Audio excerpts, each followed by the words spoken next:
Bon, mais bonjour les filles, Johanna, Lisa, merci d'être avec nous aujourd'hui. Donc avant toute chose, que vous nous racontiez votre périple, pourquoi les Trois Dindes? Déjà, bon, pourquoi l'initiative d'un refuge? C'est parce que depuis toute petite, j'évolue moi dans le milieu, dans le monde animal. J'habite à la ferme. Et en fait, ayant pas mal de terre et dans ma vie professionnelle, ayant pas mal de temps aussi à consacrer au bien-être animal, j'ai décidé de créer une association. D'accord. Et l'association s'est très bien développée. Aujourd'hui, bon, on a 4 salariés, dont Johanna, qui est là, qui était ma copilote sur le périple. Et le nom Trois Dindes, c'est parce qu'à l'initiative du projet, on est 3 filles. Donc il y a un petit peu d'autodérision derrière tout ça, mais c'est aussi un nom qui est assez engagé parce que nous, on est là pour aider les animaux de ferme. Et donc en ayant choisi comme emblème la dinde, c'est quand même l'animal le plus disgracieux et que les gens associent plus à un animal, à un plat de fête plutôt qu'à un être vivant, quoi. On s'est dit que voilà, c'était une manière pour nous de montrer qu'on ne faisait pas de distinction entre les espèces. Alors du coup, comment vous est venue l'idée de partir en Ukraine?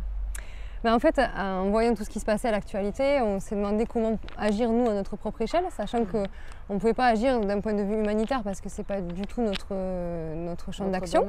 Mais on s'est posé 2-3 questions, à savoir si avec notre réseau dans la protection animale, on pouvait agir, quoi. On pouvait aider, ouais. Et moi, je suis arrivée un lundi matin. J'arrive et me dit Johanna, on part en Pologne?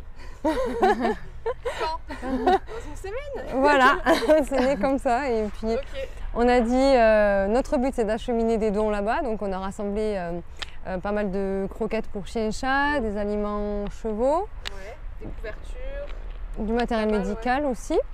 Et donc notre but c'était de se concentrer sur ça. On pensait partir avec 2 fourgons à la base, genre des 20 mètres cubes, et que toutes les deux, voilà. Puis en fait, ça a tellement bien marché, ça a tellement pris d'ampleur, ça a été relayé dans les médias aussi locaux. D'accord. Qu'en une semaine, on avait 25 tonnes de marchandises. Ah oui, impressionnant. Il a fallu prendre 2 camions. Voilà, et c'est là qu'après, on a cherché des partenaires pour cette action. Pour vous aider, ouais. Du coup, comment vous avez fait pour trouver vos partenaires pour ce voyage? On a fait un appel en story, donc, qui a duré 24 heures sur les réseaux sociaux, et tout de suite, Amcher s'est manifesté pour nous mettre à disposition ce magnifique camion, donc c'est un Actros. Et après, pareil, on a Rural Master qui nous a proposé son aide, déjà en nous fournissant des palettes d'aliments chevaux. Et au vu de la collecte qu'on avait rassemblée, il nous a mis à disposition un semi-remorque avec un chauffeur aussi pour tout acheminer là-bas, parce que dans les 19 tonnes, il n'y en avait pas assez. D'accord. Du coup, les filles, comment s'est passé le voyage et est-ce que vous avez des anecdotes un peu croustillantes à nous raconter? Alors globalement, c'est très bien passé. À savoir que quand même, quand on a pris le départ, on savait qu'on allait à Cracovie, mais on ne savait pas qui on allait retrouver, à quelle heure, quel jour exactement, parce qu'on ne savait pas combien de temps on allait mettre. On déchargeait tous les dons qu'on avait reçus. D'accord. Donc on a pris contact avec la Fondation Assistance aux Animaux, qui était allée la semaine d'avant en Pologne, qui nous a donné un contact d'un Polonais qui a une fondation là-bas. Voilà, avec qui on a communiqué, et il nous a donné l'adresse et où on devait se retrouver à telle heure, tel jour. Donc moi je conduisais et Johanna faisait l'orga, elle avait l'ordi sur les genoux et comme elle parle anglais, elle a fait les traductions pour pouvoir nous permettre d'avoir vraiment les interlocuteurs adéquats et puis surtout fiables, quoi. Vous n'étiez pas trop stressée, ça va? Non. Au début, franchement, début d'organisation, vu qu'on ne savait pas où on allait, oui, puis une fois qu'on était parti, de toute façon, on était parti. Donc, moi, Inch'Allah, j'ai jamais stressé. Mais bon. Heureusement, moi j'étais stressée au début. Bon, après, on s'est quand même fait siphonner 150 litres de gasoil pendant qu'on prenait la douche sur une aire de repos. C'était sympa. Il y a quand même quelques. Et vous avez rien vu de spécial là-bas? Non, beaucoup de convois humanitaires. Beaucoup de convois humanitaires. Beaucoup de bus aussi de réfugiés. On les a vus à l'aller, au retour. On a croisé en Pologne. Ils s'étaient arrêtés à la même heure que nous, donc eux, ils allaient vraiment pour aider les réfugiés. Voilà. Mais ça s'est très bien passé, enfin, le camion a roulé super bien. Allez, on est en train de remonter tout le monde avec notre Actros qui a plus de 800 000 km. Il est trop bien ce petit camion. Il y a le soleil, le camion est motivé, nous aussi. C'est trop bien tout ça. Vous êtes content du camion? On a super bien dormi. Très bonne couchette. Non mais après voilà, c'était important aussi de partir avec un véhicule fiable parce qu'on ne pouvait pas prendre le risque de tomber en panne au milieu de la route, quoi. Bien sûr. Donc, surtout au retour avec des animaux. C'est ça, ouais. Parce que vous êtes rentré avec des animaux en plus. Oui, on avait 6 chiens et 4 chats. Qu'on a sur le trajet retour déposés dans des refuges adaptés, parce que nous on fait les animaux de ferme. D'accord. Et comme en Ukraine il y a encore la rage, il y a un gros protocole sanitaire qui doit durer 6 mois avec une surveillance assidue des chiens. Donc ils sont placés dans des endroits spécifiques pour ça. Ok.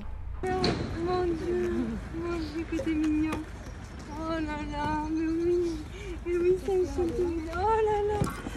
T'as vu ça? Oh là là. Oui, t'es chou. Oui, t'es chou. Là là. Trop mignon, toi. Trop mignon. T'as vu ça? Petit bonhomme. Oh là là là là. Vous deviez avoir envie d'en ramener plein, non? Ouais. Mais c'est très dur, hein. Mais bon, après, ce qui est quand même beau, c'est qu'il y a tout qui est mis en œuvre pour permettre aux réfugiés de garder leurs animaux avec eux. Une fois qu'ils ont réussi à passer la frontière avec, parce que ça c'est pas évident non plus, parce qu'à la frontière, certains leur demandent de payer pour passer les animaux, enfin c'est n'importe quoi.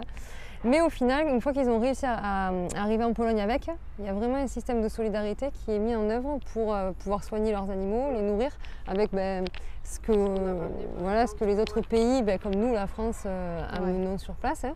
Du coup, ça permet d'absorber tous les frais inhérents à ces animaux-là. Ok. Et du coup, vous allez repartir?